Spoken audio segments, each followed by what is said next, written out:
Yes, Black Power, Hotep family, give us a minute, give us a minute. Welcome to the new Black Panther Party's liberation class, weekly liberation, Black Panther Liberation School. I'm Dashan Farad, journalist, one of the instructors here at the school. Tonight, I'm going to be joined by one of our elders from the original Panther Party, waiting for him to join us. But give us some time, family. We're going to get these slides together. We're going to get this footage of our brother, the immortal Reverend Dr. Martin Luther King. We pour water to the earth in his honor. Ibaye. Let it be said, Ashe, it is agreed. Just give us a few seconds, family. Hotep, Black Power, Black laws for all Black people.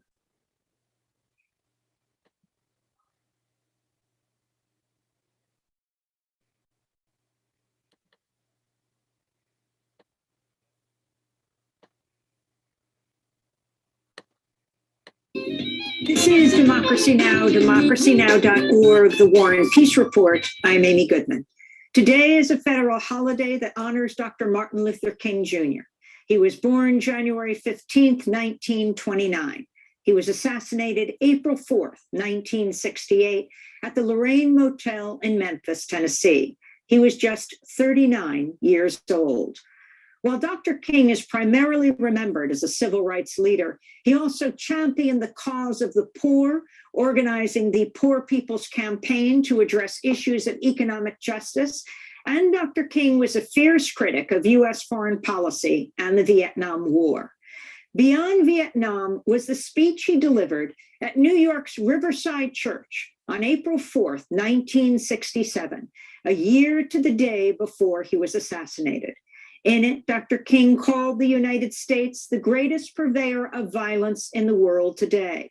Life magazine called the speech demagogic slander that sounded like a script for Radio Hanoi. The Washington Post said King, quote, diminished his usefulness to his cause, his country, his people, unquote. Well, today we let you decide. We play an excerpt of Dr. King's speech, Beyond Vietnam. After 1954, they watched us conspire with DM to prevent elections which could have surely brought Ho Chi Minh to power over a united Vietnam.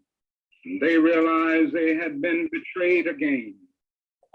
When we ask why they do not leap to negotiate, these things must be remembered.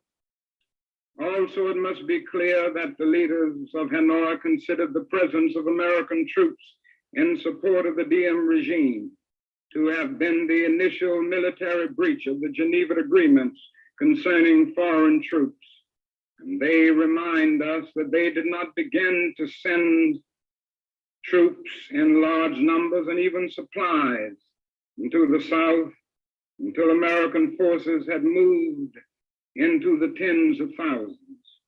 And Nora remembers how our leaders refused to tell us the truth about the earlier North Vietnamese overtures for peace, how the president claimed that none existed when they had clearly been made.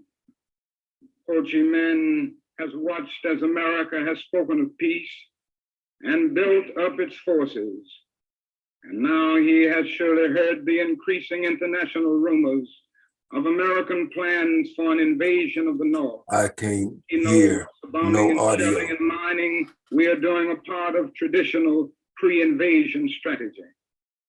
Perhaps only his sense of humor and of irony can save him when he hears the most powerful nation of the world. Somebody has a problem with the audio? Hello? Yeah, she said, what, Brother Mintu? It's a problem with the audio. What do you mean? Somebody said that they can't hear it. I can hear it on my end, loud and clear. Okay, good. Let's continue. World, speaking of aggression as it drops thousands of bombs on a poor, weak nation more than 8,000 miles away from its shores. At this point, I should make it clear that while I have tried in these last few minutes to give a voice to the voiceless in Vietnam, to understand the arguments of those who are called enemy, I am as deeply concerned about our own troops there as anything else.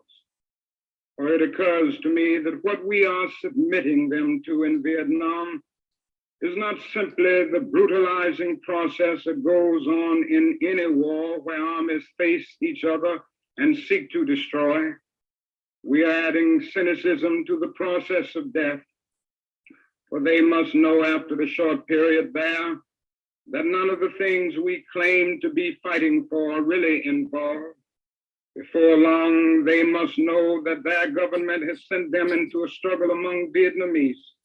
The more sophisticated surely realize that we are on the side of the wealthy and the secure while we create a hell for the poor. Somehow this madness must cease. We must stop now. I speak as a child of God and brother to the suffering poor of Vietnam. I speak for those whose land is being laid waste, whose homes are being destroyed, whose culture is being subverted. I speak for the poor of America, who are paying the double price of smashed hopes at home and death and corruption in Vietnam. I speak as a citizen of the world, for the world as it stands aghast at the path we have taken. I speak as one who loves America, to the leaders of our own nation. The great initiative in this war is ours. The initiative to stop it must be ours. This is a message of the great Buddhist leaders of Vietnam. Recently, one of them wrote these words, and I quote, "Each day the war goes on, the hatred increases in the heart of the Vietnamese and in the hearts of those of humanitarian instinct.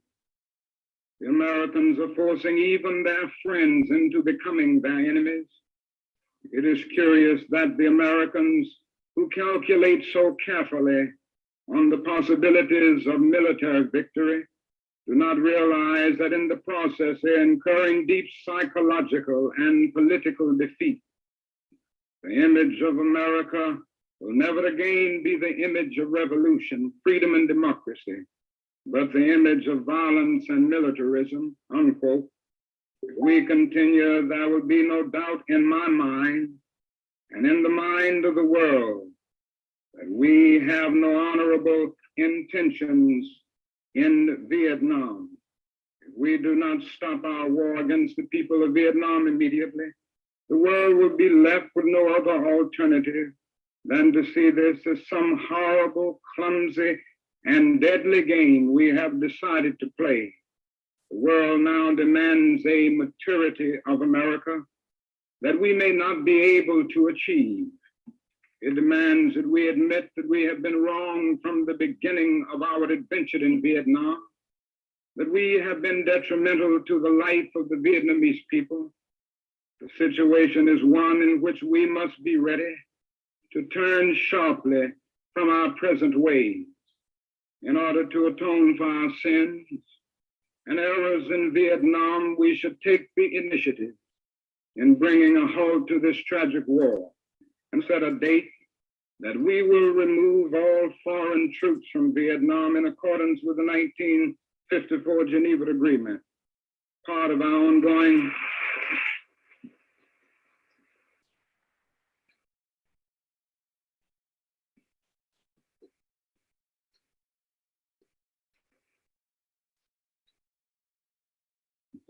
ongoing commitment might well express itself in an offer to grant asylum to any Vietnamese who fears for his life under the new regime, which included the Liberation Front. Then we must make what reparations we can for the damage we have done. We must provide the medical aid that is badly needed, making it available in this country if necessary. Meanwhile,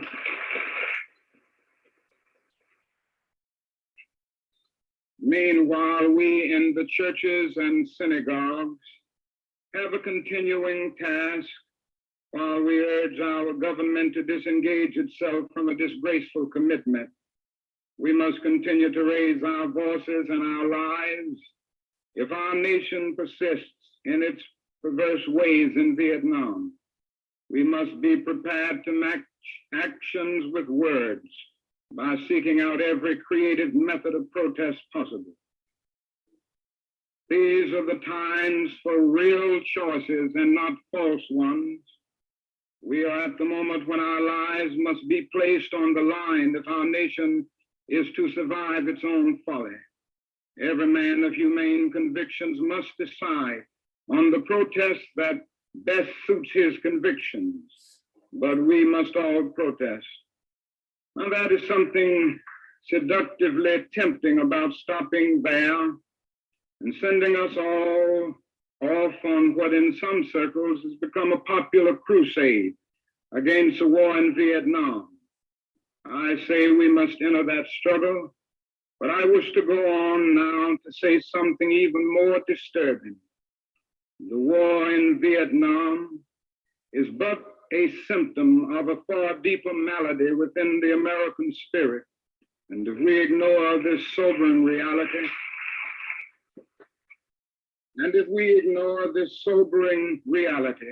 we will find ourselves organizing clergy and layman concern committees for the next generation. They will be concerned about Guatemala and Peru. They will be concerned about Thailand and Cambodia. They will be concerned about Mozambique and South Africa. We will be marching for these and a dozen other names and attending rallies without end, unless there is a significant and profound change in American life and policy.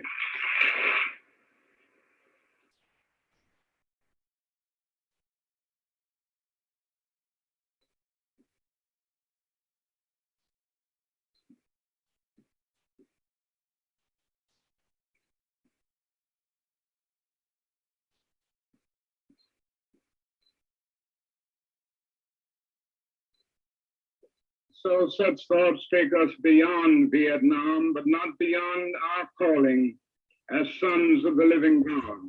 In 1957, a sensitive American official overseas said that it seemed to him that our nation was on the wrong side of a world revolution. During the past 10 years, we have seen emerge a pattern of suppression, which has now justified the presence of U.S. military advisors in Venezuela.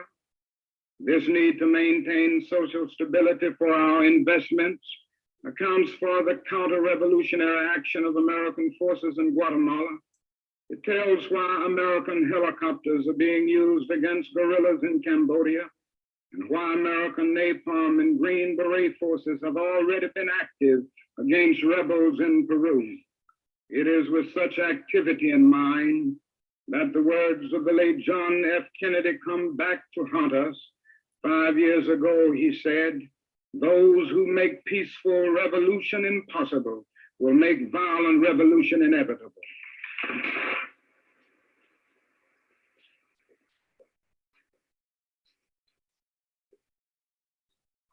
Increasingly by choice or by accident, this is the role our nation has taken, the role of those who make peaceful revolution impossible by refusing to give up the privileges and the pleasures that come from the immense profits of overseas investments. I am convinced that if we are to get on the right side of the world revolution, we as a nation must undergo a radical revolution of values. We must rapidly begin the shift from a thing-oriented society to a person-oriented society, when machines and computers, profit motives and property rights are considered more important than people. The giant triplets of racism, extreme materialism, and militarism are incapable of being conquered. A true revolution of values will soon cause us to question the fairness and justice of many of our past and present policies. On the one hand, we are called to play the Good Samaritan on life's roadside. That will be only an initial act. One day we must come to see that the whole Jericho road must be transformed so that men and women will not be constantly beaten and robbed as they make their journey on life's highway.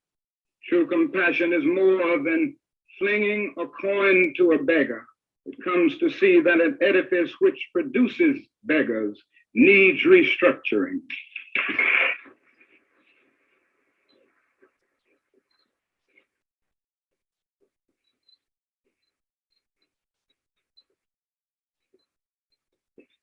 A true revolution of values will soon look uneasily on the glaring contrast of poverty and wealth.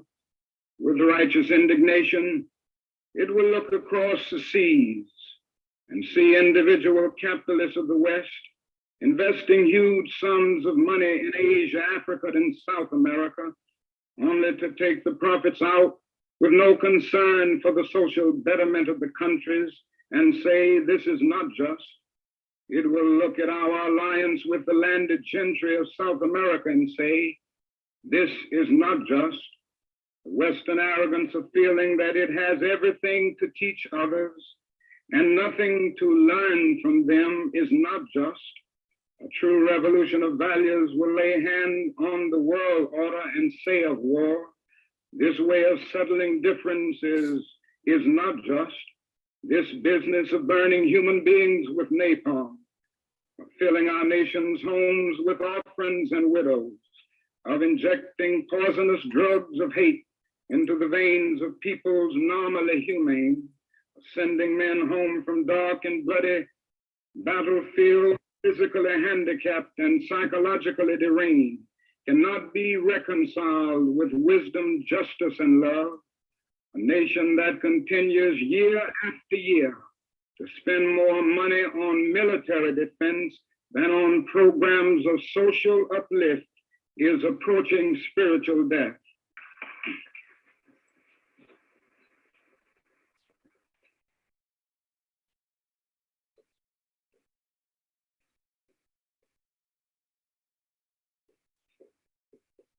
America, the richest and most powerful nation in the world, can well lead the way in this revolution of values. That is nothing except a tragic death wish to prevent us from reordering our priorities so that the pursuit of peace will take precedence over the pursuit of war. Dr. Martin Luther King, April 4th, 1967, at Riverside Church in New York, explaining why he opposed the war in Vietnam. We'll come back to his speech in a minute. This is Democracy Now!, democracynow.org, the War and Peace Report. I'm Amy Goodman. As we return to Dr. Martin Luther King's speech Beyond Vietnam, he gave this speech April 4th, 1967, a year to the day before he was assassinated. He was speaking at Riverside Church in New York. These are revolutionary times. All over the globe, men are revolting against old systems of exploitation and oppression. And out of the wombs of a frail world, new systems of justice and equality are being born. The shirtless and barefoot people of the land are rising up as never before. The people who sat in darkness have seen a great light. We in the West must support these revolutions. It is a sad fact that because of comfort, complacency, a morbid fear of communism, and our proneness to adjust to injustice, the Western nations that initiated so much of the revolutionary spirit of the modern world have now become the arch anti-revolutionaries. This has driven many to feel that only Marxism has a revolutionary spirit. Therefore, communism is a judgment against our failure to make democracy real and follow through on the revolutions that we initiated. Our only hope today lies in our ability to recapture the revolutionary spirit and go out into a sometimes hostile world, declaring eternal hostility to poverty, racism, and militarism. This powerful commitment, we shall boldly challenge the status quo and unjust mores, and thereby speed the day when every valley shall be exalted and every mountain and hill shall be made low, and the crooked shall be made straight, and the rough places plain. A genuine revolution of values means, in the final analysis, that our loyalties must become ecumenical rather than sectional. Every nation must now develop an overriding loyalty to mankind as a whole in order to preserve the best in their individual societies. This call for a worldwide fellowship that lifts neighborly concern beyond one's tribe, race, class, and nation is in reality a call for an all-embracing and unconditional love for all mankind. This oft misunderstood, this oft misinterpreted concept, so readily dismissed by the Nietzsches of the world as a weak and cowardly force, has now become an absolute necessity for the survival of man. When I speak of love, I'm not speaking of some sentimental and weak response. I'm not speaking of that force which is just emotional bosh. I'm speaking of that force which all of the great religions have seen as the supreme unifying principle of life. Love is somehow the key that unlocks the door which leads to ultimate reality. This Hindu, Muslim, Christian, Jewish, Buddhist belief about ultimate reality is beautifully summed up in the first epistle of St. John. Let us love one another, for love is God, and every one that loveth is born of God and knoweth God. He that loveth not knoweth not God, for God is love. If we love one another, God dwelleth in us, and his love is perfected in us.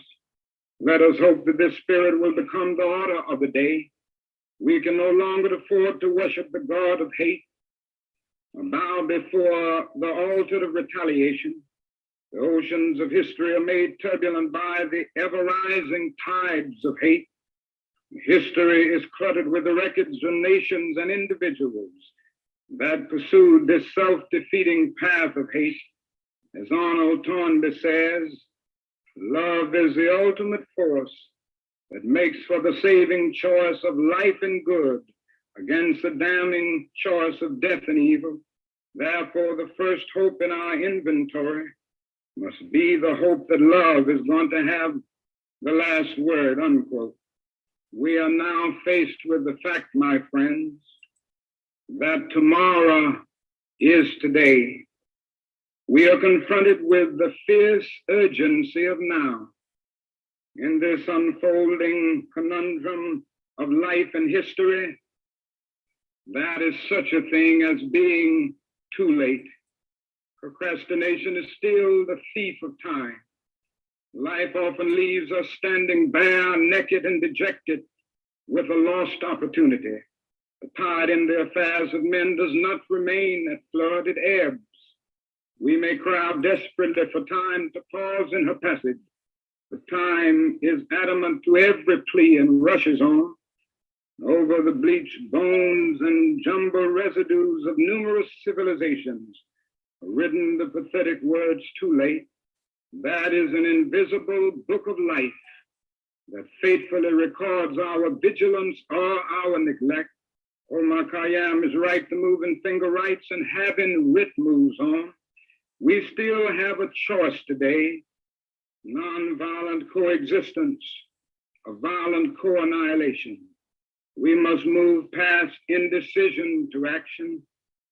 We must find new ways to speak for peace in Vietnam and justice throughout the developing world, a world that borders on our doors. If we do not act, we shall surely be dragged down the long, dark, and shameful corridors of time, reserved for those who possess power without compassion, might without morality, and strength without sight. Now let us begin. Now let us rededicate ourselves to the long and bitter but beautiful struggle for a new world. This is the calling of the sons of God, and our brothers wait eagerly for our response. Shall we say the odds are too great? Shall we tell them the struggle is too hard? Will our message be that the forces of American life militate against their arrival as full men, and we send our deepest regrets? Or will there be another message of longing, of hope, of solidarity with their yearnings, of commitment to their cause, whatever the cost? The choice is ours. And though we might prefer it otherwise, we must choose in this crucial moment of human history. That noble bard of yesterday, James Russell Lowell, eloquently stated, once to every man and nation comes a moment to decide in the strife of truth and falsehood for the good or evil side. Some great cause, God's new Messiah, often eats the gloom of light, and the choice goes by forever twixt that darkness and that light. Though the cause of evil prosper, yet his truth alone is strong. Though her portion be the scaffold, and upon the throne be wrong, yet that scaffold sways the future. Behind the dim unknown standeth God within the shadow, keeping watch above his own. And if we will only make the right choice, we will be able to transform this pending cosmic elegy into a creative psalm of peace. If we will make the right choice, we will be able to transform the jangling discords of our world into a beautiful symphony of brotherhood. If we will but make the right choice, we will be able to speed up the day all over America and all over the world, when justice will roll down like waters and righteousness like a mighty stream. Dr. Martin Luther King Jr., April 4th, 1967, speaking at Riverside Church in New York, explaining why he opposed the war in Vietnam. The speech he delivered exactly a year to the day before he was assassinated at the Lorraine Motel in Memphis, Tennessee, April 4th, 1968. The night before he died, Dr. King delivered his last major address. He was in Memphis to support striking sanitation workers as he built momentum for a Poor People's March on Washington. This is some of Dr. King's last speech. I've been to the mountaintop. And you know, if I was standing at the beginning of time with the possibility of taking a kind of general and panoramic view of the whole of human history up to now, and the Almighty said to me, Martin Luther King, which age would you like to live in? I would take my mental flight by Egypt, and I would watch God's children in their magnificent trek from the dark dungeons of Egypt through, or rather across the Red Sea, through the wilderness on toward the Promised Land. And in spite of its magnificence, I wouldn't stop there. I would move on by Greece and take my mind to Mount Olympus. And I would see Plato, Aristotle, Socrates, Euripides, and Aristophanes assemble around the Parthenon.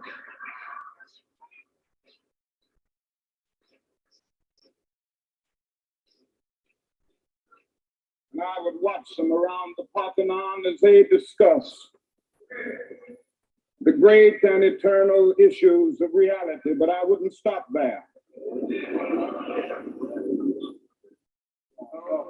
I would go on even to the great heyday of the Roman Empire. And I would see developments around there through various emperors and leaders, but I wouldn't stop there. I would even come up to the day of the Renaissance. and get a quick picture of all that the Renaissance did for the cultural and aesthetic life of man, but I wouldn't stop there. I would even go by the way that the man for whom I'm named had his habitat. And I would watch Martin Luther as he tacks his 95 Theses on the door at the Church of Wittenberg, but I wouldn't stop there. I would come on up even to 1863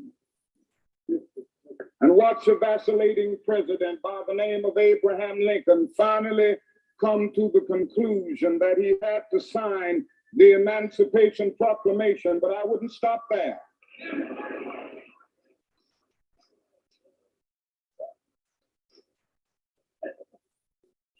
I would even come up to the early 30s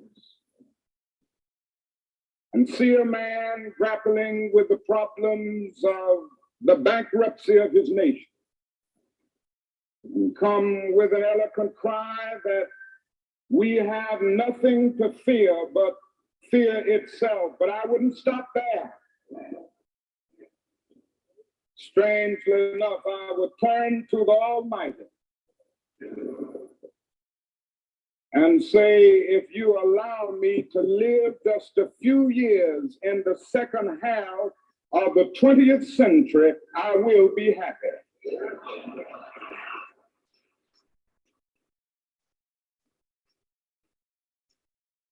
Now, that's a strange statement to make because the world is all messed up. The nation is sick. Trouble is in the land, confusion all around. That's a strange statement. But I know somehow that only when it is dark enough can you see the stars.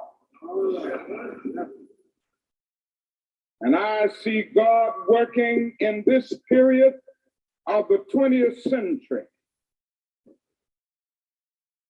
in a way that men in some strange way are responding. Something is happening in our world. The masses of people are rising up, and wherever they are assembled today, whether they are in Johannesburg, South Africa, Nairobi, Kenya, Accra, Ghana, New York City, Atlanta, Georgia, Jackson, Mississippi, or Memphis, Tennessee, the cry is always the same: we want to be free.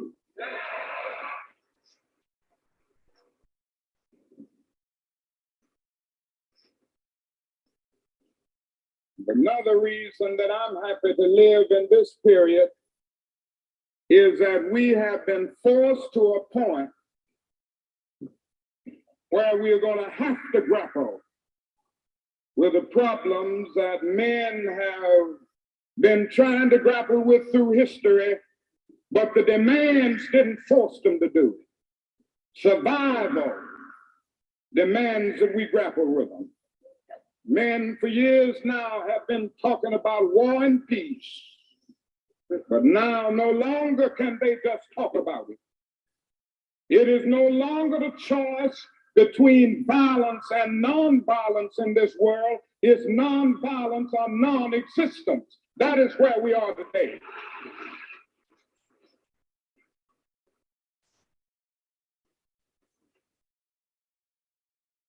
And also in the human rights revolution,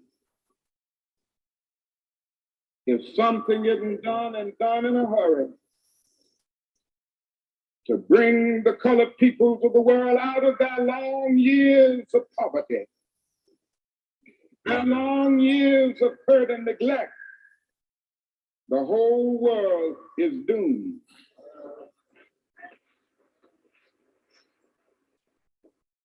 Now, I'm just happy that God has allowed me to live in this period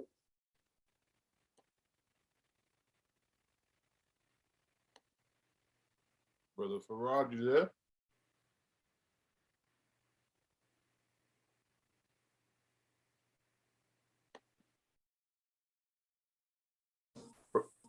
Hotep Black Power family, welcome once again for those of you who are just now joining us to the Monday night Black Panther Liberation School. Giving greetings to attorney Malik Zulu Shabazz, who is the national chairman of the New Black Panther Party, as well as the executive director and founder for Black Lawyers for Justice, both based in Washington, D.C. Tonight, as you can see, we're discussing the life of the immortal ancestor, the Reverend Dr. Martin Luther King Jr. As is the custom of African tradition, we pour water to the earth in honor of this great ancestor, and we say, Ibae, let it be said, Ashe, it is agreed. Well, first of all, family, as we can, oh, I'm sorry, right now, Brother Mintu, right now, dear family, I don't think I want to start my video because of the fact of where I am, dear brother. It might be a distraction. So as long as they can hear me, I think we'll be all right. But I'll try to set my video at a later time. But I'm in right now, brother, it's a special circumstance which is causing me to remain physically anonymous, but people know what I look like. Just go to my Facebook page, Dashan Farad. Anyway, as I was saying, of course, we're honoring Dr. King on his day. The holiday is always celebrated the Monday after his immediate birthday. His birthday is actually January 15th. And earlier today, I was with Reverend Al Sharpton at the National Action Network, the organization he founded. Rather, I was at his headquarters, the House of Justice in Harlem, and there were several speakers. The governor of New York was there, the newly elected mayor, not elected, but the mayor, current mayor, the new mayor of New York City, Brother Eric Adams, who has a very extensive history in activism. And so I made some observations, and we're going to get right into it today. As I stated last week, Dr. King has been the victim of what Cornel West has referred to as the sanitizing of his legacy. And what I said last week is that during this time, you're going to see Dr. King, as is the case every year, him being portrayed as a Boy Scout, as being a punk, nonviolent punk pacifist.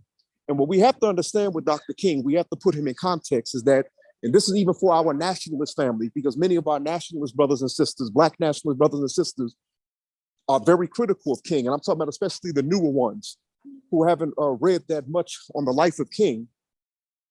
And I recommend you get a book titled The Radical King. The author's name escapes me right now, but explains King's radicalism. It explains what inspired him, what he was studying while he was in graduate school. When it comes to capitalism, that most people say that towards the end of King's life, the year before he was taken from us, that he began to re-examine American capitalism. Well, that's actually incorrect. If you read Dr. King's master's thesis when he was still in his 20s, not his doctorate, when he was still in his 20s, although he got his doctorate at the age of 25, 26 years old, but before that, when he was, say, 23, 24, while in his 20s, he had already criticized in his thesis capitalism. He mentioned the problems of capitalism, and at that time, many people will tell you that Dr. King began to identify himself. Hold 1 second, fam. Sorry about that noise. Many people will tell you that Dr. King began to identify as a democratic socialist later in his life, but no, he had already begun to embrace democratic socialism as far back, like I said, as his early 20s. And you can look up his thesis. Anyway, his thesis is public record, while he was in graduate school. And at that time, King actually was actually doing what the original Panther Party was doing and what Kwame Ture was doing in All African Revolutionary People Party. And that is, he was pointing out the contradictions of capitalism, the contradictions of American democracy. And of course, that speech right there, Beyond Vietnam, it is popularly referred to as Why I Oppose the War in Vietnam. He mentions that. He actually mentions money, the warmongers using money to finance wars as opposed to assisting people, assisting the Poor People's Campaign. And of course, as we know, most of us, unfortunately, whenever we're speaking to young people about Dr. King, we always neglect the fact that Dr. King was turned on by the Black elite. This is something that we one of the tragedies about Dr. King. He was turned on by the Black elite, the Urban League, the leaders of the Urban League, the NAACP, other Black ministers. Yes, Brother Mintu? Yes, sir. Oh, I'm sorry. I thought you had said something. I'm sorry, brother. Nah, But anyway. the chairman wants us to play some more of the video until you're ready to go fully live. Because it sounds a bit shaky. Yeah, you don't sound good, brother. Video. I said that's fine, brother. I said let's play the video. We good. Thank you. Let's play the video. Black Power. You don't sound good either, brother. You need a better connection. It's breaking up.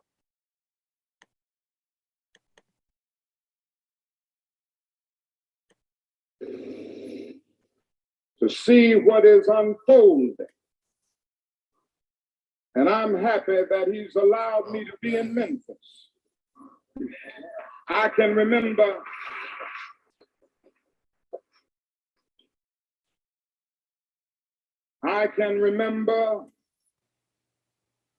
Brother Jabo.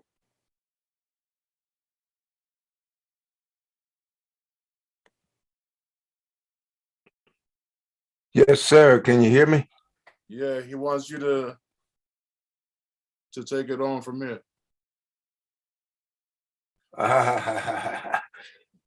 We can do that. Thank you so much for allowing me to have this space to speak with folks. First, I want to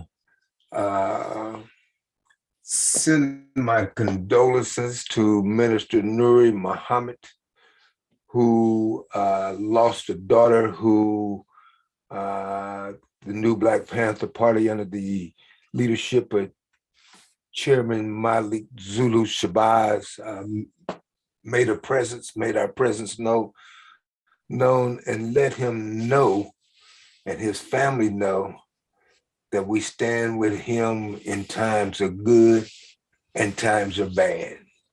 And so we are just sending our heartfelt feelings out to him and letting him know that if there's anything that we as an organization can do for him, it's just a question. We have to make our brothers and sisters' problems our problems and solve them together. As I was listening to Martin Luther King, and I was listening to and paying attention to the dates of his speech on Vietnam, which was April 3rd, 1967, and his death of April the 4th, 1968. And it was a message that was being sent by this government for him as a man of African descent to stay out of white folks' business. You don't have anything to say about the Vietnam War. And to send that message to all the other people who thought that they might have the courage to make statements on America's policy in Southeast Asia. They killed him 1 year exactly to the day that he made that speech. what we saw there was the waging of psychological warfare, which is what I want my comments to deal with this evening. The psychological warfare was to make people reluctant to say anything about the war because it sent the message. You saw what happened to Martin. The definition that I'm using for psychological warfare involves the planned use of propaganda and other psychological operations to influence the opinions, emotions, attitudes, and behavior of opposition groups. The government saw SCLC as an opposition group, and they have been trying to tell Martin, you need to stay, you need to be quiet. You ain't got no business getting in white folks' business about the Vietnam War. And so they used assassination in order to mold opinion of anybody else that would think that was in that organization. You better keep your mouth shut. That was a psychological war. They were using assassination to mold the thinking of Black leadership. They had tried to shut King up by reporting malicious stuff that he was messing with women in the hotel room. He was doing things outside of his marriage that he shouldn't do, all trying to cause turmoil within his family and to get him to shut up.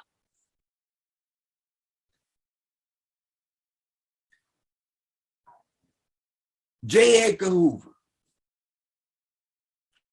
was so concerned about Martin, Malcolm, SNCC, the Black Panther Party, that he came up with a strategy, and he actually came up with the strategy in 1956, right after the assassination of Emmett Till. He understood how this was mobilizing and bringing the people together. He says, we've got to have something to stop these people from thinking like this, because if we stop them from thinking like this, we'll stop them from acting like they want to be free. And so he came up with a plan that he called COINTELPRO, that he says that we got to stop Black power organizations from coalescing, from becoming a coalition, from coming together. And so he used that strategy, which was to disrupt, lie, kill, which is what he done with Martin, so that the Black Power organizations would not come together and be at the top of our strength to wage war, to neutralize the war that was being waged on us. And J. Edgar Hoover knew that in order to stop us from waging the war physically, he had to get into our heads mentally. We see the same thing going on now. And it went on so tough. Let me not go on to now. Let me stay back there for a while. Let me travel with Martin as he was talking about how he would go through the different pillars of history, and he wouldn't stop there, but he wanted to be right here. But let me go back in history just a little bit, because Hoover was trying to stop the rise of a Black Madonna. And even when he's in the grave now, his policy is still pushing to where it's that he is implementing his policy from the grave.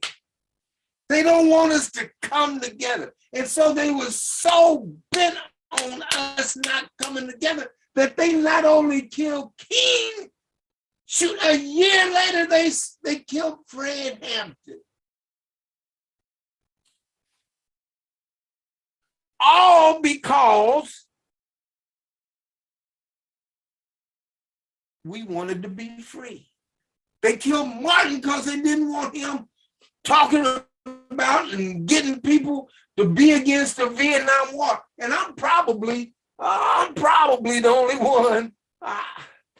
only one I know, let me put it like that actually was in Vietnam during that war. In 1968, on the way to Vietnam, they killed Martin. On 1969, getting ready to get out of Vietnam, they killed Fred. And all of it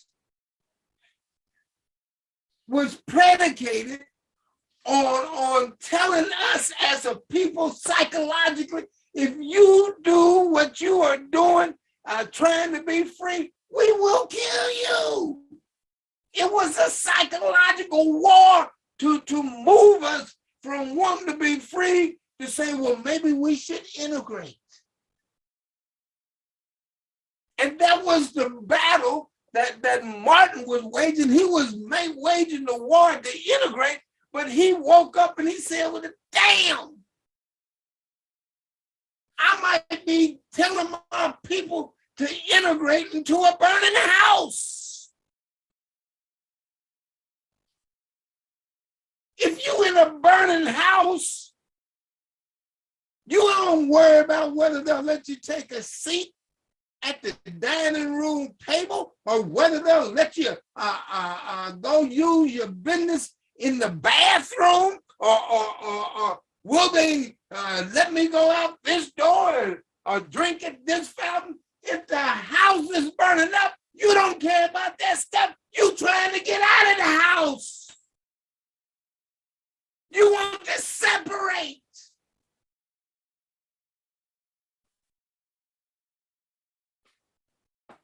And that's what Martin, at the end of his life, had concluded, that he was trying to get us, his people of African descent, he was trying to get us to integrate into a house that was burning.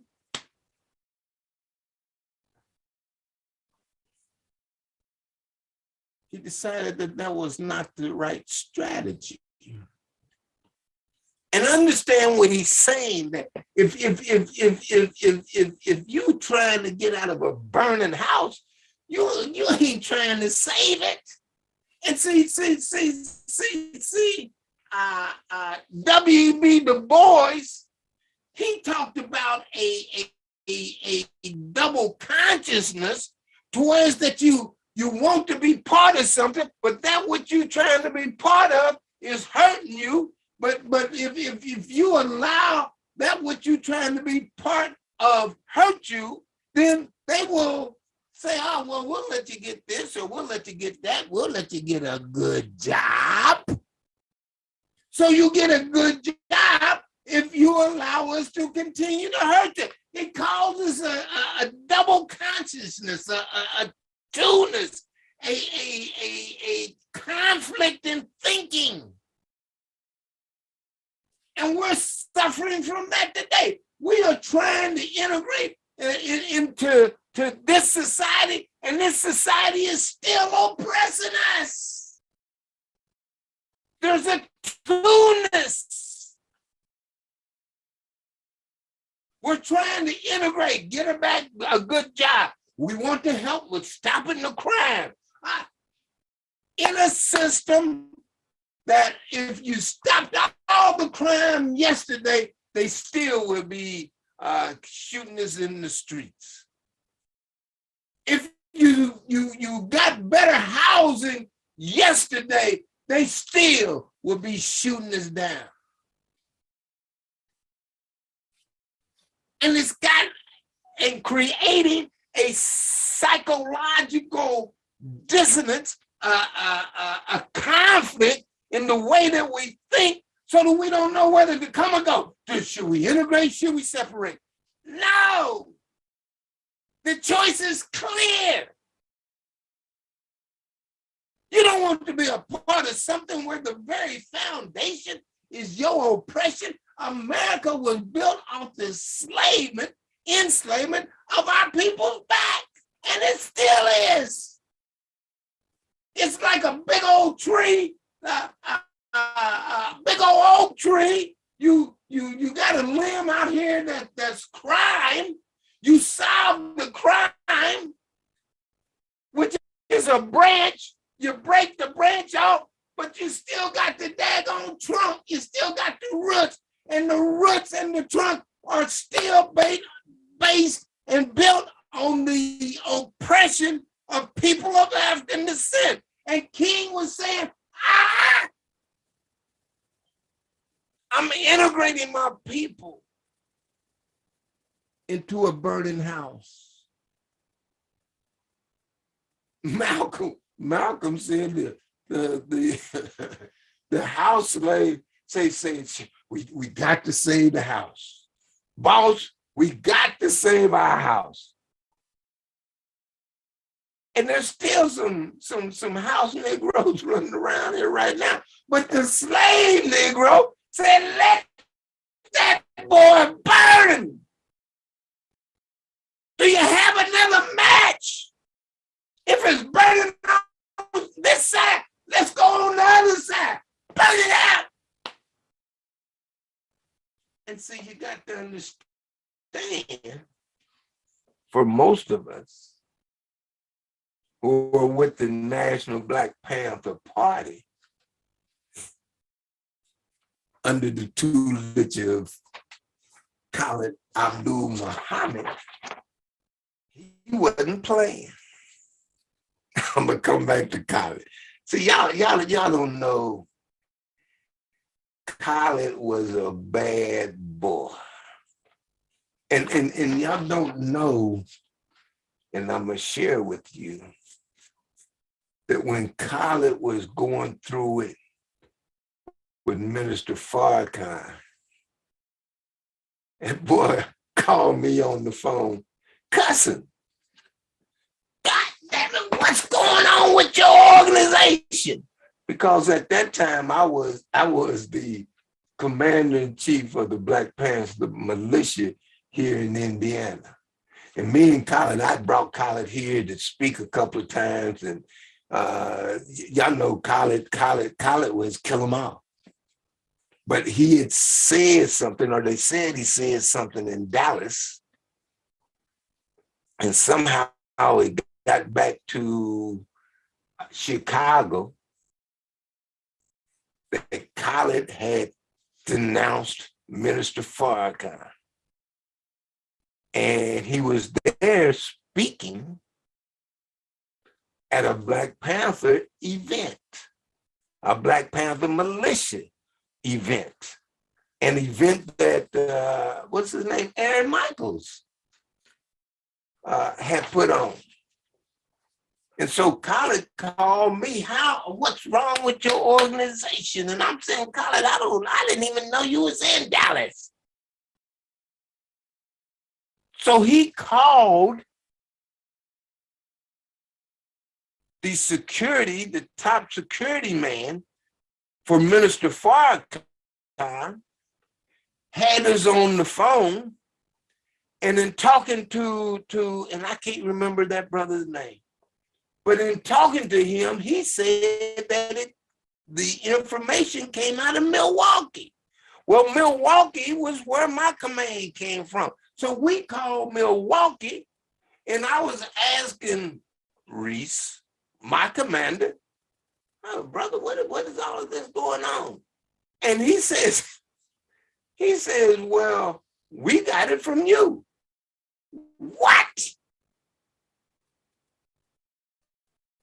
I wasn't in Dallas. I didn't know Khaled was in Dallas.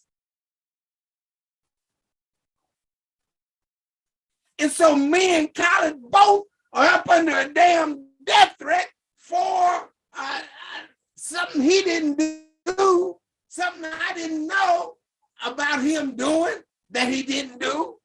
And it was all, as I look back on it, a psychological war by the government to cause disruption so that the Black Panthers would not get with the Nation of Islam, so that we could start pushing for our freedom together. I'm telling y'all, don't worry about my gun. Keep your gun handy. Don't put it down. But I'm shooting bullets from my tongue. And because college was of a more militant man than the Nation of Islam, I asked and negotiated with Minister Farrakhan's security, and I'm about willing to bet that Minister Farrakhan wasn't too far away, because when I told the brother about Khaled being a better fit with the Black Panthers than he was with the Nation, because that Khaled believed in carrying a weapon. The Nation didn't believe in carrying a penknife. And so I said, instead of putting Khaled out of the Nation, just let him go. Let him go. And the brother said, well, it's obvious that you are not the source of the information that Milwaukee is saying that you are. I can tell that from the conversation, because he was on the line when I was talking to my commander in Milwaukee, and he said it is agreeable for Khaled to start moving with the Black Panther militia, and there would not be any opposition of him doing so from the Nation of Islam. I'm telling y'all that Khaled was a man who, folks is sending me message.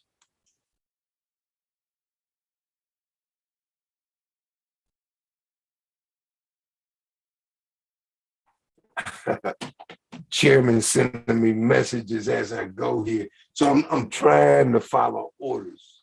And so Khaled, and he wants me to deal with Martin Luther King, speaking of nonviolence. And I was listening to a speech by Martin the other day. Martin actually called for the overthrow of the United States government. But Khaled was the type of man, let me show you how. Give you an example. Because this psychological war that is being waged on us, and that was being waged on King, and not only waged on him, they went so far as to take his life. But there was a situation in North Carolina. And there was a police officer off duty in a red truck that ran over a man of African descent, shot him, called 911, said he jumped on my truck and grabbed my windshield wipers and broke my windshield. And so I had to kill him. And we're talking about Jason Walker. We had to kill him. I had to kill him. And so he shot that man 4 times. A sister who was a trauma nurse came on the scene, heard the police officer telling 911, 911 asked me, well, what's his health status? He's gone. Ain't nothing you can do with him. She go over there and said the man is still breathing, so he wasn't gone. The police officer was letting him die and telling her to get away from him so that he could die. He done shot this black man. After he done ran over him, the black man done jumped on top of his car. He done shot him and wanted to let him die. His wife and daughter is in the car. I'm telling you, this is how Tyler would have said that. Kill him out. Kill him. Kill her. Kill the baby. Bury him in the ground. When they're buried in the ground, dig them out. Kill them again. Because they didn't die hard enough. That was college. Do y'all know who y'all was following? That was college.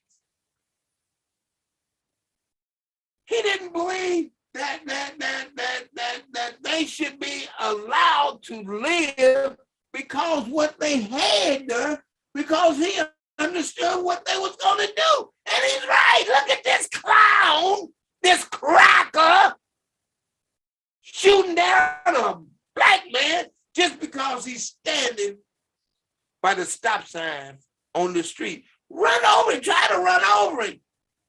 Brother, jump on the hood, holding on to the windshield, trying not to get thrown off.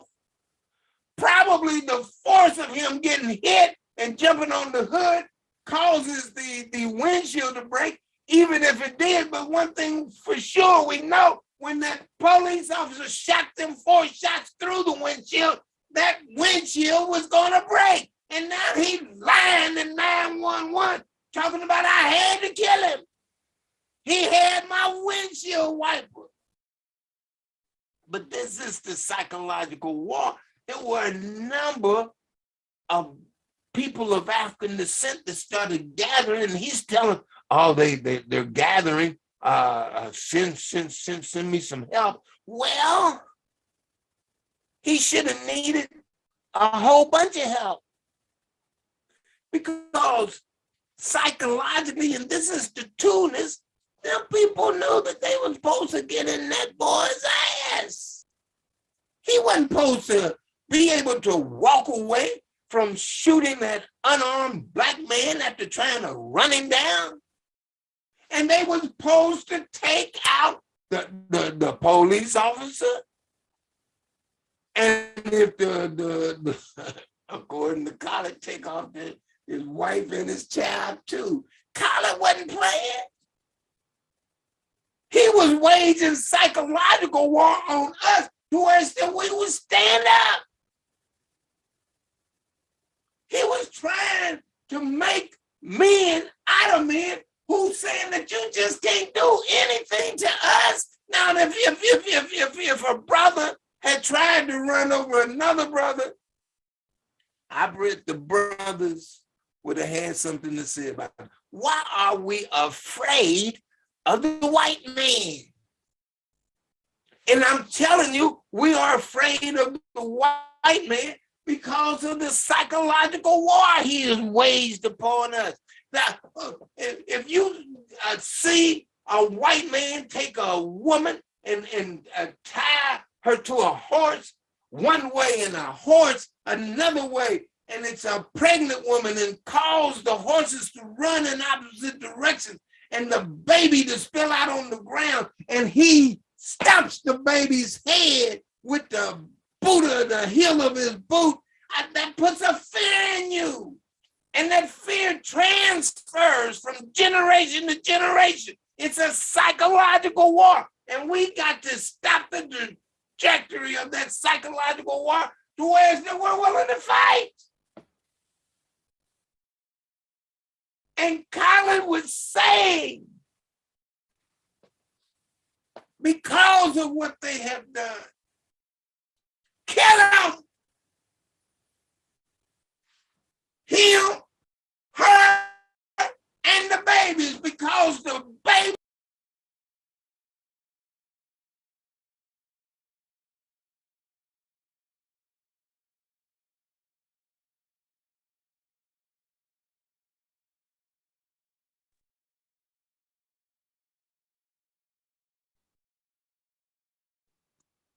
Can't hear you, Elder.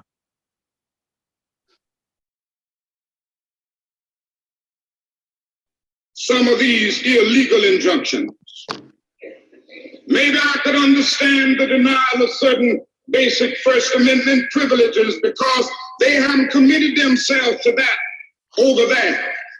But somewhere I read of the freedom of assembly. Somewhere I read of the freedom of speech. Somewhere I read of the freedom of press. Somewhere I read that the greatness of America is the right to protest far right.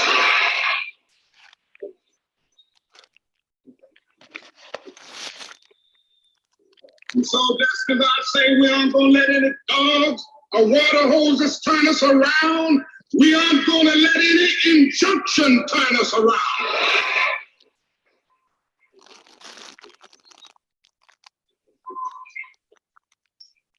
Well, I don't know what will happen now. We've got some difficult days ahead. But it really doesn't matter with me now because I've been to the mountaintop.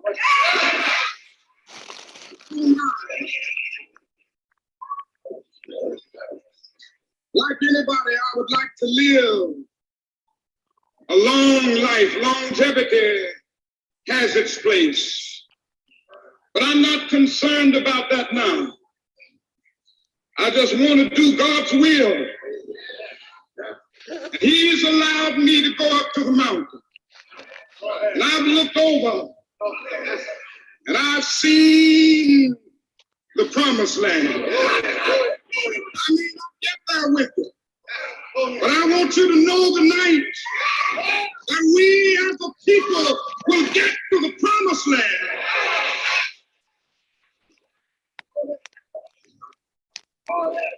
So I'm happy tonight. I'm not worried about anything. I'm not fearing any man. Mine eyes have seen the glory of the coming of the Lord.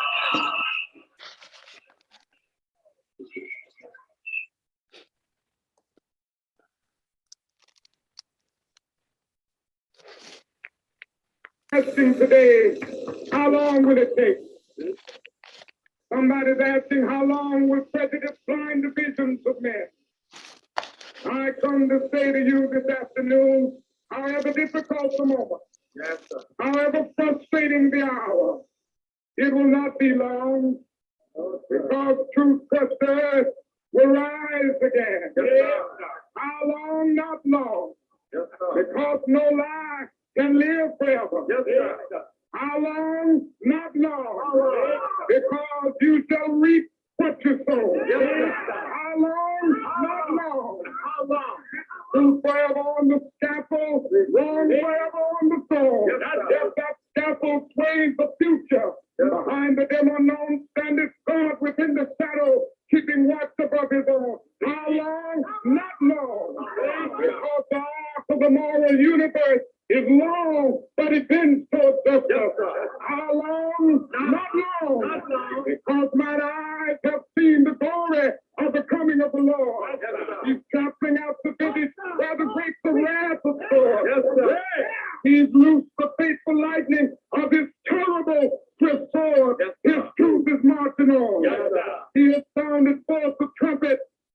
shall never call retreat. He is sifting out the hearts of men before his judgment seat. Oh, be swift, my soul, to answer him. Be jubilant, my feet. Our God is marching on. Glory, hallelujah. Glory, hallelujah. Glory, hallelujah.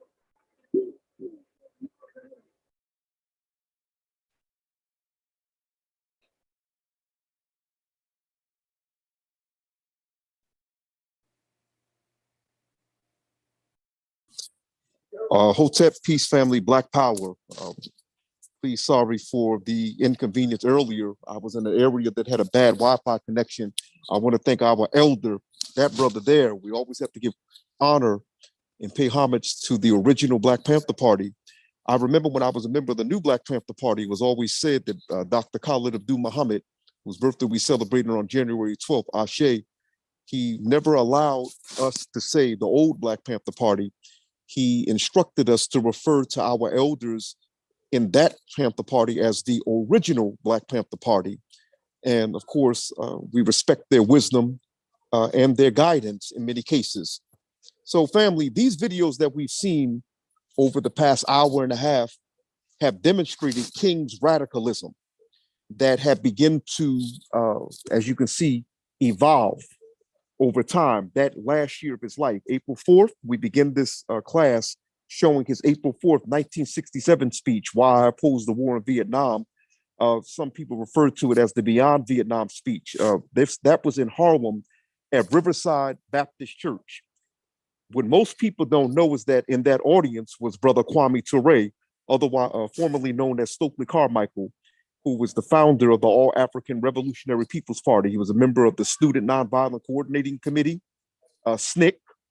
He, along with James Foreman, John Lewis, Imam Jamil Alameen, Brother Wokasa Ricks, Bob Brown, and the day before, or 2 days before, Brother Kwame was with Dr. King, and he said, Dr. King has said to him, brother, am I going to see you in church tomorrow? And Kwame said to him, no, Dr. King, I'm going to be a good heathen. I'm going to be a bad heathen, and I'm going to be organizing the people. And so he mentioned that King said to him, I'm going to give a statement on Vietnam. And he said for about 1 minute, he stared at Dr. King, didn't say a word. Because at that time, of course, Black ministers, Dr. King in particular, were only expected to speak about civil rights issues. And as our elder brother had mentioned before, Vietnam was considered white people stuff. And that's actually what Black ministers were saying to Dr. King at that time. If you read the book, The Radical King, the author escapes me right now. That is an excellent book on Dr. King's life, as well as The Death of a King by Tavis Smiley. These two books go into that, and they explain how many of the Black ministers became very angry with Dr. King because they felt that he was, Dr. King, they felt that that was white people stuff, and that also they feared a backlash was going to come on the Black community because Dr. King being seen as the premier civil rights leader or as the leader of the civil rights movement, that will cause white folks in power and white folks in general to come down on Black people. And so this was during that time. Now, just to let you know, what most people don't know, when King, after he gave that speech, when he came outside the church, Riverside Church, that's still in existence in Harlem, I've been to it many times. And of course, they have many activist events at that church. It has always been a very progressive church for decades. Even at that time, when he came outside, there were people throwing eggs at Dr. King, waiting for him outside. And also, when Dr. King was flying somewhere, he was on an airplane, I think a private jet or commercial airline. He saw the newspapers the next day because members of the press were there. And Tavis Smiley speaks about this in his book, The Death of a King. When he saw the headlines about him, the things that they were calling Dr. King a traitor, a communist, they were calling him a liar. Dr. King actually almost got drunk. Literally, he had to take maybe like 3 cups of a screwdriver. I think that's a drink with orange and scotch. I believe he kept, because what he was reading in the papers, the different papers that were in front of him, calling him names, he had to like get a few drinks as a way of dulling his senses. Okay. The Black elite, the civil rights leadership, which included the Urban League and the NAACP, as well as other major Black organizations, including his own college, Morehouse, his alma mater, where he graduated undergrad. They turned against Dr. King. And I think that he was somebody from Morehouse that said to Dr. King, but you ought to be ashamed of yourself. But at this time, now keep in mind, many of the civil rights leaders, such as the NAACP, they were already upset with King during those encounters when he was attempting to integrate counters, he was attempting to integrate stores. And Malcolm X goes into this in his speech, Message to the Grassroots. They were upset with King because they had to bail him out every time they went to jail, every time he went to jail. And so they jumped on Dr. King at that time and his empathy for rocking the boat. Okay. When King began speaking against Vietnam, there were many people, many prominent Black folk who you would be surprised about, who actually spoke against Dr. King for this reason. Dr. Ralph Bunche, the Reverend Dr. Adam Clayton Powell, who was a revolutionary politician, a revolutionary minister, but he began to speak against Dr. King when he spoke against the war in Vietnam. That was very surprising. Okay, but there are a lot of people who are still alive at this time who would say that when it came to Dr. King, Adam Clayton Powell was something. He was a mess. So here we have now Dr. King not just facing a backlash from white America, but facing a backlash from many Black folk, top elites, many influential Black people. There was a survey that was done. There were many people, even within the Black community, that have found disfavor with Dr. King for speaking against Vietnam, even though, as Dr. King and others said, Vietnam was a poor man's war. And there are many Vietnam vets that will tell you that. Many Black veterans of Vietnam, many Latino, many Asian, poor whites, they would tell you that it was a poor man's war and how Black people were put on the front line. At this time, when Dr. King began speaking against the war in Vietnam, keep in mind now, okay, something that we don't tell young people. This is, oftentimes whenever we're speaking to young African Americans or younger African Americans, we actually try to make it seem as if though everyone loved Dr. King. No, they did not. His radicalism, if I were to get excerpts of things that Dr. King said, even right before he began speaking against Vietnam, him speaking against white supremacy, him speaking against, quote, the white man, you would actually think that it was Malcolm X speaking. And one of my colleagues at, I believe it was Al Jazeera, had wrote an article going back 2 years ago explaining it was an article featuring quotes of Dr. King speaking against capitalism, speaking against white supremacy. And the author says, he said, I bet you thought this was Malcolm X. And he said, no, this is Dr. King. And so for those of you who are joining the class, as I said at the beginning of the class, Dr. King, like so many of our prominent Black figures, has been subject to what Dr. Cornel West refers to as the sanitizing of Dr. King, or the sanitizing of Black leaders. But oftentimes when Cornel West speaks about the sanitizing of Black leaders, he's speaking about Dr. King in particular, because Dr. King is seen as the premier Black leader. And he is oftentimes used whenever they show Dr. King as the I Have a Dream speech that is always played, Black and white together. That is the only image of Dr. King that people perceive, but that is the image that is presented to Black people, Black young people in particular, as the model of Black leadership, that right there. But they never go into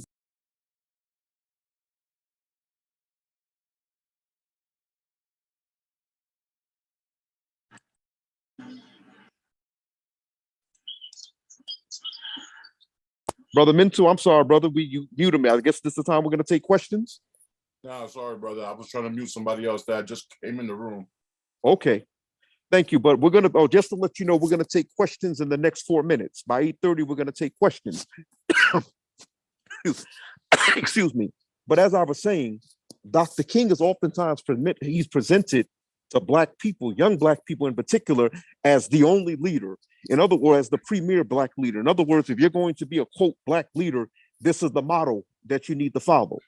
Every time Black people have rebellions, every time Black people, quote, riot, if you notice, the first thing people throw in our face, specifically Fox News, is what would Dr. King do? As if though Dr. King is the only philosophy that exists within our community.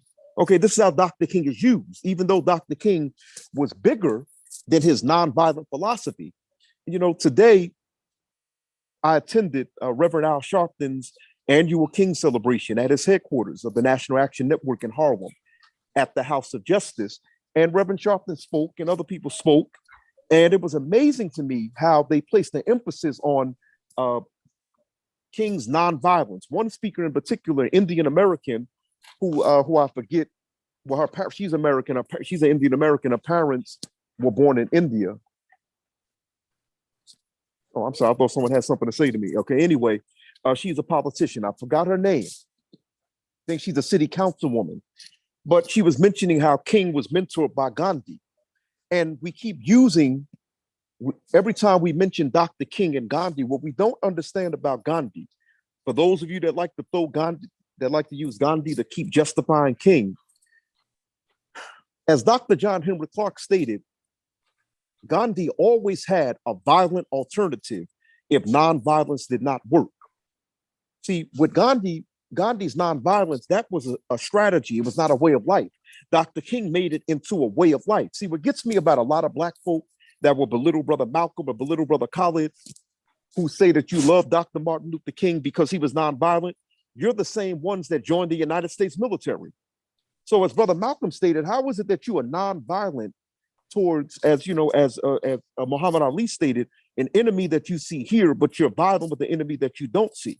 And this is one of the criticisms that many people within the nationalist community have raised about Dr. King, okay, in terms of his nonviolent position. But that was not just him. Okay, fine. Dr. King was nonviolent. Those of you that keep praising, I'm saying Black people who keep praising Dr. King for being nonviolent, he shut things down. He was King is what you will refer to as a revolutionary pacifist. In other words, he shut things down. He got laws passed. He changed policies. Okay, then of course, after a certain point, as our elder mentioned and other people said, as he told Harry Belafonte, he began to regret that in his evolution. So let's see, what time is it now? 8:29. Okay, we're going to be ready to take questions, but let us re-examine Dr. King. Okay, he was a radical revolutionary. He just didn't believe in the power of the gun. But there were many people who did not agree. I'm talking about even many Christians who did not agree with Dr. King's pacifism. But then at the same time, there were other Christians that had a problem with his radicalism because they believed that he was a troublemaker. Okay, let's take questions. Who wants to go first?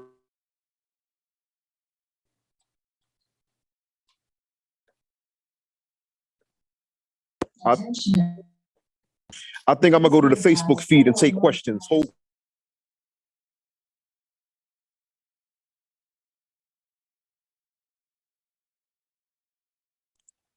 Where you're gonna make the wedge for the wall right here. If you're Milton, it's Allen and Hill because you're tapping with your right hand right to Grayson Allen.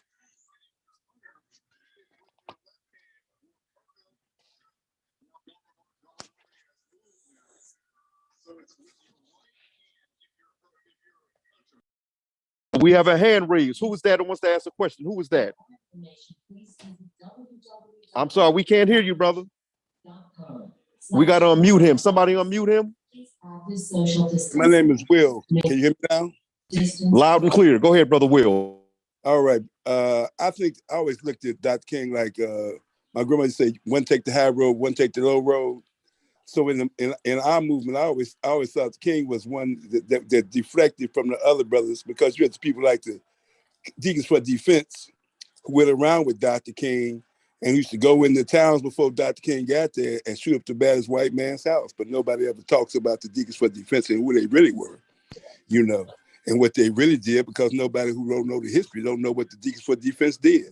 So I think that, you know, when Dr. King met Malcolm, they had a relationship that allowed them to understand that, hey, we all get different tactics, and tactics are what a movement should use. There should not ever be one tactic in our movement. And so I just say, you know, there definitely was a bourgeois class that did not like Dr. King making certain international discussion moves, because what he was doing was globalizing our movement. I think he understood the relationship of the globalization of our people.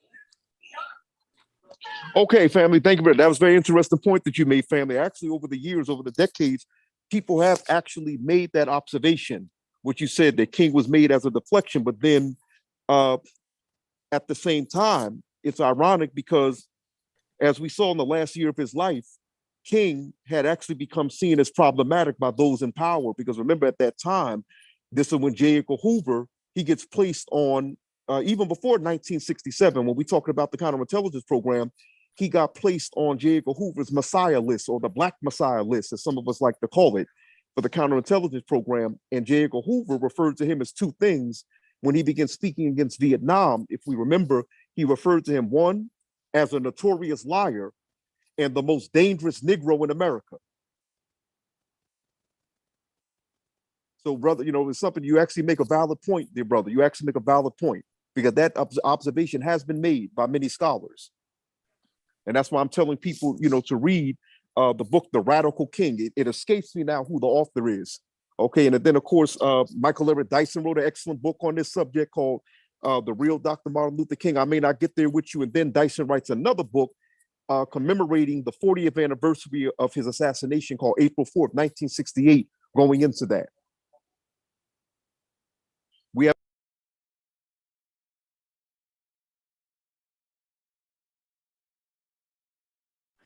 I'm sorry, family. I put myself on mute. I'm about to go to Facebook to see if we have any more questions because Facebook seems to be very lit up tonight on this subject. So I'm going to check real quick. Wow. Rodrigo Daniel says, the white man has no place in the Black liberation movement or the Black United Front. Black folks, we have to stop compromising with the white man and start taking care of our own. We all we got, and we all we need. He raised a valid point. And what I stated, of course, if anyone care to jump in, brother Min too, definitely please join in. It's amazing, many people to this day, many nationalists criticize Dr. King. Okay, now keep in mind that the difference between, say, the original Panther Party and the new Black Panther Party is that many Black revolutionaries from the 60s and 70s believed in forming alliances with white organizations. And of course, we see that today with the Uhuru movement, Amala Yesateli. We see that with the People's Organization for Progress out of New Jersey. The original Panther Party had followed that as well, okay?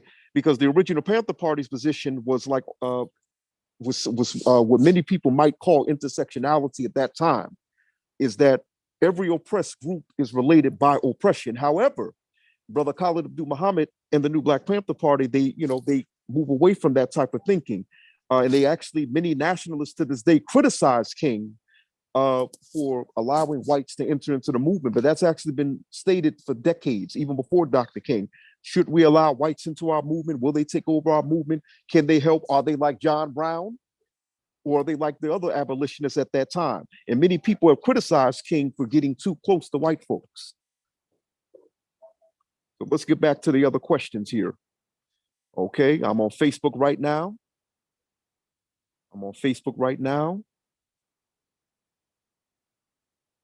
Okay, so somebody said free the land was the battle cry of the new African independence movement. Okay, let's get back on King.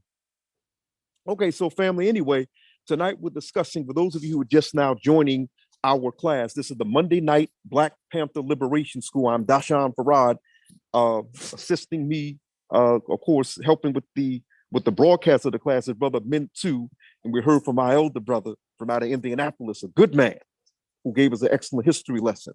Does anyone else have anything they want to add to this discussion? This is a class as African people, we teach in a circle. Here goes something, King had close relationships with Brother Bob Mukasa Ricks, as well as Kwame Ture, formerly known as Stokely Carmichael. And of course, Kwame Ture had co-wrote the book, Black Power, but who actually coined the phrase was Brother Mukasa Ricks out of Atlanta, Bob Mukasa Ricks. Now, Dr. King would never embrace the concept of Black Power, but he did speak on it. He did speak on its importance. He saw the value in it, if you would, but he didn't fully embrace the concept of Black Power. Okay, even though those who were in power wanted Dr. King to stay in the box. As long as he was speaking against speaking against segregation, that was okay. But the thing that got Dr. King placed on the most dangerous Negro in the world list was people, oftentimes, how Brother Malcolm said, too black and too strong. Okay, well, people keep saying that the reason why Malcolm and Dr. King were assassinated is because they wanted black people and white people together. Okay, no, that's not what made them dangerous. What made Dr. King dangerous was when he began interfering with the money, with the world bankers. In fact, there's another book that I recommend you read by John Potash called "The FBI's War on Tupac and Black America," and he dedicates a chapter to Dr. King, explaining how Dr. King became a threat to many of the multinational corporations, many of the warmongers who profit heavily off of war. Okay. And of course, the same has been said about John F. Kennedy, President John F. Kennedy. Once he began interfering with the world bankers, that's what made him a threat. Now, somebody in the Zooms asked the question, what did Dr. King say about reparations? That is an excellent question. Okay, we got a hand up. Go ahead, brother. We have a hand up. Go ahead. Yes, Minister Dave Rozelle? Yes, sir. Yes, sir. Go ahead. In Indianapolis, and you can't hear me? I can hear you very well, loud and clear. Yes. Okay. Well, one of the comments that I wanted to make is not necessarily a question, but we can turn it into a question, is that the media took what Dr. King said was his strategy of that he learned from his mentor Gandhi was non-violence resistance. And they dropped the word resistance and made it a non-violent movement. And that wasn't what Dr. King nor Gandhi did. It was resistance. And they understood, particularly Gandhi, because he was dealing with the British, who were, just murderous types of people. Most Europeans were at that time in their conquest of the world. And he knew that when you resisted, that they were going to, as Elder said, kill you. Their modus operandus is that we will ask you to do it. If you don't, then we will try to convince you to do it. And if you won't, then it'll just keep going. They'll pressure you until they realize that you're not going to do it. And then their final result is to kill you. And so neither King nor Gandhi expected that you can resist someone who has shown over and over again that they will kill you unless you have to be willing to fight. And so even though they may not have been quote unquote men of the gun, they understood that in order that the enemy whom they were resisting were men of the gun, and that eventually that it was going to come to a fight with guns. And so until we get to the point where we can manufacture our own guns and stop depending on our enemy for the guns that we need to fight against them when they attack us with guns, then we will always be outgunned. And so I guess my question is, why is it that we think that nonviolent resistance has to remain violent when the enemy whom you are resisting is constantly violent towards you?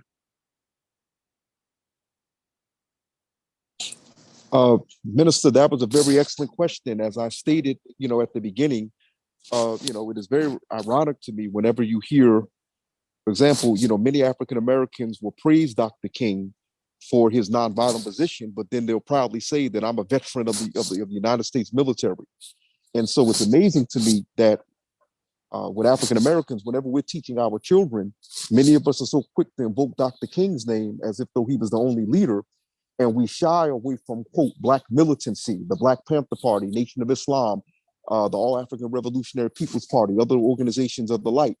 But whenever you notice when white people are teaching their children about the founding of America, they have no problem teaching them about the Revolutionary War. And so African Americans have been geared towards the pacifism, if you would. And as I'm not sure when you joined the class, but as Dr. John Henry Clark had stated, I'm going to reiterate that Gandhi always had a violent alternative in the event that nonviolence did not work. For Gandhi, nonviolence was a tactic, not a way of life. And here goes something else that we need to mention about Gandhi. Gandhi was a nationalist. He was an Indian nationalist. He was looking out for the rights of Indians, regardless of religion.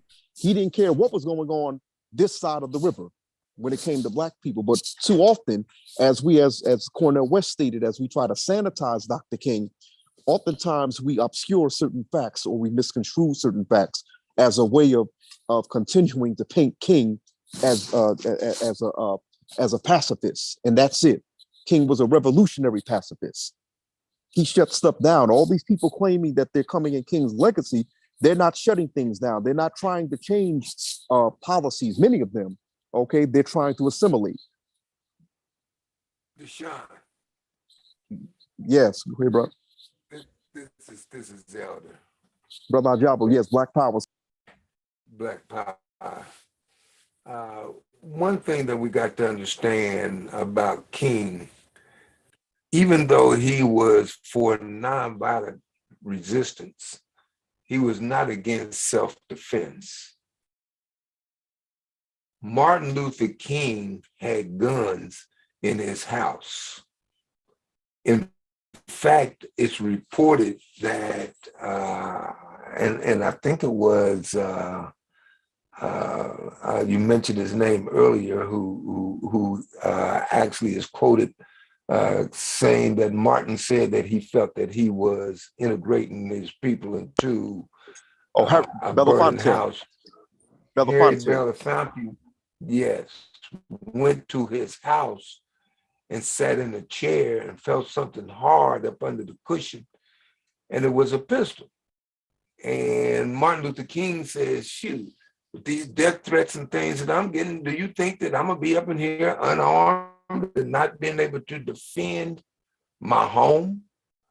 So even with him being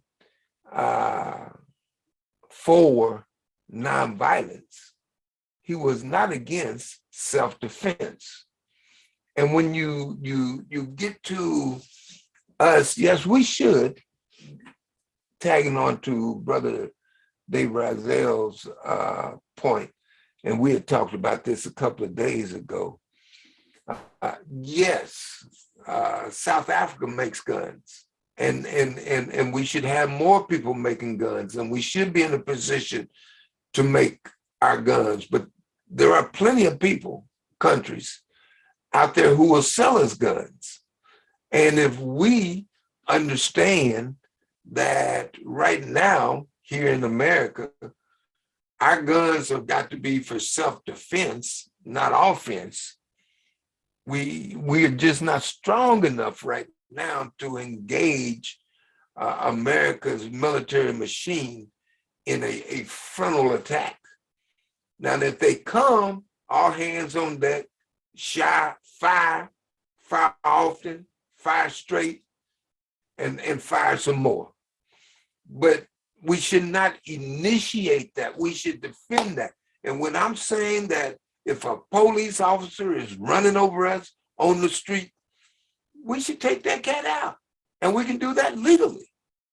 There's nothing wrong with self-defense or defending someone that you believe is being harmed unjustly by the police.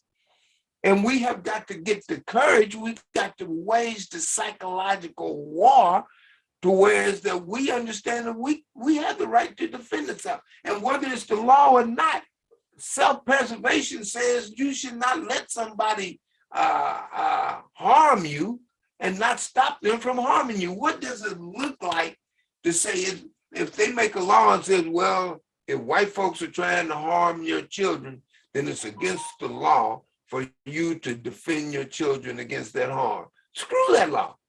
That's when we should rebel, and it's time to rebel, and we can rebel legally. When you talk about self-defense, in Indiana, the law says that if you believe a police officer is trying to arrest someone illegally, then you have the right to use the force up to and including deadly force to stop the arrest. We've got to come up with the courage to exercise our right under the law. Okay, so I want to ask you a question now. You know, it's interesting, Brother Jabu, that you interested you mentioned King, you know, carrying guns. And, you know, I appreciate you. That's a reminder. I don't say carry, but have. No, in his house. In his house. I don't say carry. Yeah. No, in his house. But In his house. But you yes, just reminded me of something. You know, when Bayard Rustin, after King's home had been bombed. Can you hear me? Okay, yes, after King's home had been bombed, Bayard Rustin came from New York to Alabama to visit Dr. King, and he was looking for him. And he came in contact with King's associates. And since they didn't know who he was, you know, they were like, yo, bro, fall back. You know, fall back. We don't know who you thought. We don't know where he's at. And as he pressed on, Bayard said that they, you know, like, bro, you know, open their coat and, you know, like, bro, we're telling you to back up. And he saw the shotguns, you know, in their jackets, bro. So you just reminded me of that, is that, you know, this is something, see, once again, as we attempt to, as many people attempt to sanitize Dr. King as a way of using him to get Black folk, young Black people in particular, as a model, this is who you should be like. These are things that are neglected. Okay, and you know, these are things that what Dr. King carrying guns? Oh no, what are you talking? Armed? What are you? He had armed bodyguards. What are you talking about? Okay, you know, they were, they were, you know, it's. I'm glad you reminded us of that, because this is too often left out. But you're reminding me of that the deacons of defense were armed, and they told King, now you don't have to be armed, because they were ex-military men. You don't have to be armed, but we know in an armed situation you better have an arm. So you go on and do what you're going to do, but we're going to protect you and we're going to be armed. So it might have been when Bayard Rustin went to the crib, he ran into some deacons. You understand what I'm saying? So yeah, you're provoking thought, but the thing that we got to understand now is, yes, we got to pick up the gun. We better pick up the gun, but we need to put that white boy on the run. But it's got to be in defense, because we're not strong enough to wage an offense right now. And if we start sending strategic messages that when they get one of us in Chicago, we get one of them in Louisville, or if they get one of us in Florida, we get, I like to say 2 or 3 in Texas. You understand what I'm saying? Then they'll start understanding, you know, that there is a price for these people of African descent life, and they'll quit paying that price if we do it long enough. It was proven in Vietnam, which Martin talked about. They didn't have to worry about them white folks leaving. They ran them out. We just saw it in Afghanistan. It took them 21 years, but they ran that white boy out. That cracker was on the run because they picked up the gun. I'm saying if we have the right psychological disposition and are willing to fight to the end, we'll beat them too. And I don't think it'll take 21 years. I just wanted to say that. No, brother, listen, Ajabu, you're always dropping jewels there, brother. But the thing, I'm just going to, you know, as a criticism, not to you, when I was with Reverend Sharpton this afternoon at his annual King Day, it's amazing to me, you know, there were people in that room who are actually familiar with you and I are familiar with regarding King. And this was only touched on.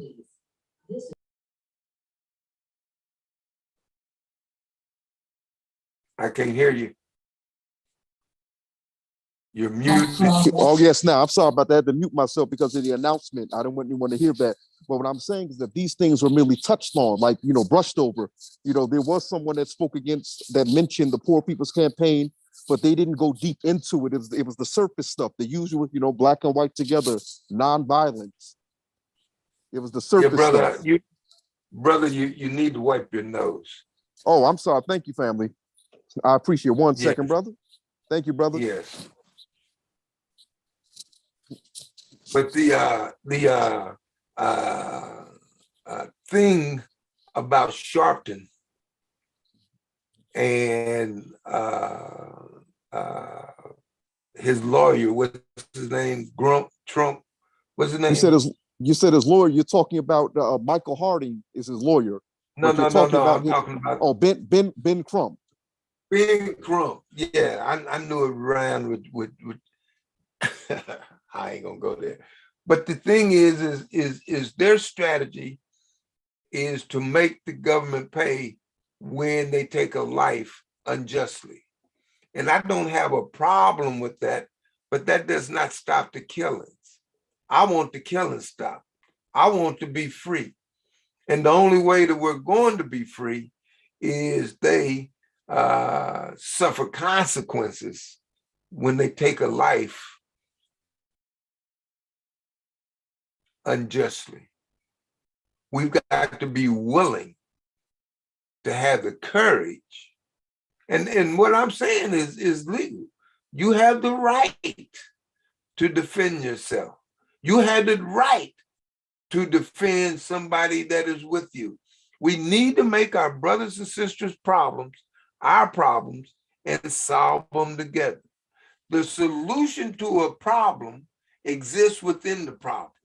If a problem presents itself non-violently, then it has a non-violent solution. But if a problem presents itself violently, then it has a violent solution. And we should not get it mixed. We shouldn't be trying to overcome a violent problem without capacity to love. You don't want to hug somebody that's killing you. You don't want to integrate with someone that's taking you out. No, it's time to separate from that. And if they taking you out, it's time to separate them. Yes, sir. What's your point? Brother Jabba, was something that you mentioned earlier. You mentioned Brother Khalid in the Nation of Islam. Along with this sanitizing, we never mentioned, 1967 was a very important year, but I think the year before, in 66, that was when King had met with the Honorable Elijah Muhammad.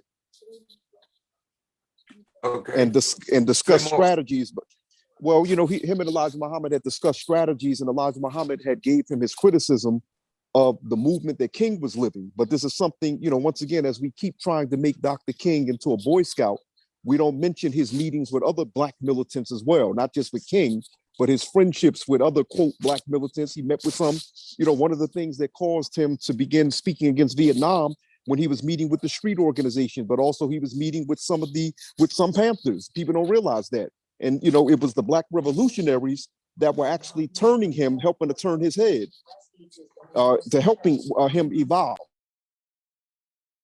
Well, Mukasa Ricks was one of those. I was listening to a speech by King, and he was saying that when he went to Chicago, that was the first time that he had ever been booed, and the only time that he'd been booed. And the people were booing him because they thought that he was misleading them by having them go into a firefight nonviolently. In talking to Mukasa, Mukasa said that King was the one that thought that he was the one that had the folks booing him. and Mukasa said that he was, because we did not need to be nonviolent in the face of the violence that those people were putting down. We needed to defend ourselves. And so King said that he heard that, and they were right. And that's when he's got to talking about, I can't be leading my people into a burning house. The house is burning. I can't integrate into a burning house, which was his goal. And so in talking to Elijah would say, no, don't integrate, separate. And I'm saying that we need to have that philosophy now. We don't need to be integrating into America. America is not going to be right because its roots, its foundation is anti-us. Its roots, its foundation is built on our oppression. Its roots, its foundation is saying that it will never accept us as being equal citizens. And so ain't no sense in trying. Let's do our own. Come up with our own country. Have our own government.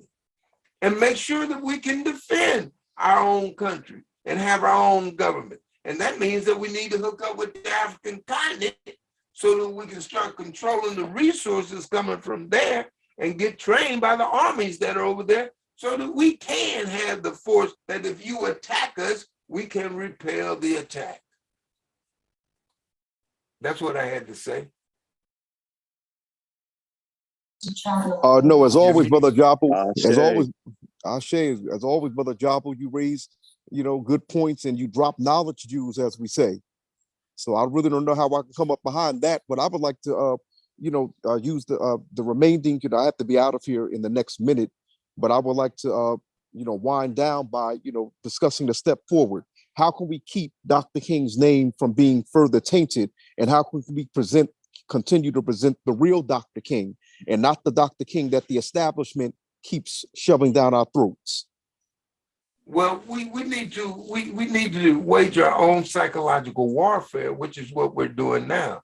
This is what the Black Panther Liberation School is about. Let's create our own narrative. And so in creating our own narrative, we got to understand that this psychological war that they're waging, we have to get in the game. And I had some remarks prepared, and I'm supposed to come on here again next week, and I will deal with solutions in that regard. Okay, thank you very Peace. much, family. Peace, family. I have to get ready to go because they're actually moving us out of here. Thank you very much for joining the Black Panther Party's Black Panther Liberation School.